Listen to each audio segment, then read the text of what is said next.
আমাক নেচাৰে দিয়া এই উপহাৰটোৰ পৰা ভৰপূৰ প্ৰফিট লওক। এই প্ৰডাক্টটো হৈছে গছৰ পৰা ওলোৱা গণ্ড কটিৰা বুলি কোৱা হয়। যেনেকৈ গাম বুলি কোৱা হয়, আমি যেনেকৈ গমৰ লাড়ু খাওঁ, আপোনালোকে হয়তো সকলোৱে খায়, আমি যেনেকৈ গমৰ লাড়ু খাওঁ তাত আমি অলপ অলপ দিয়া হয় আৰু কেতিয়াবা কেতিয়াবা খোৱা হয়। সেই বস্তুটো ইমানেই উপকাৰী আমাৰ শৰীৰৰ কাৰণে, ইমানেই উপকাৰী, আমাৰ খোৱাৰ লগে লগে আপোনাৰ স্কিনতো লগাব পাৰে।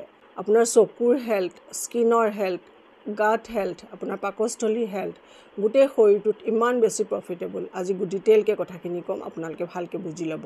ইয়াৰ কুলিং আৰু হিলিং প্ৰপাৰ্টিজক বহুত বছৰ আগতে এজন ইণ্ডিয়ান ফিজিচিয়ান যাৰ নাম হৈছে ভাৱ মিশ্ৰ, তেওঁৰ কিতাপখনত যিখনৰ নাম ভাৱ প্ৰকাশ, তাত তেওঁ লিখি থৈ গৈছে এই বিষয়ে।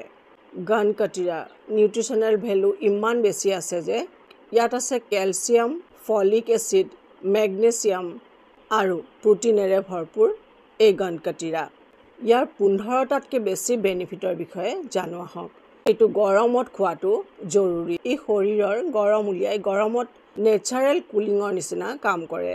ইয়াৰ তাচিৰ খুব ঠাণ্ডা,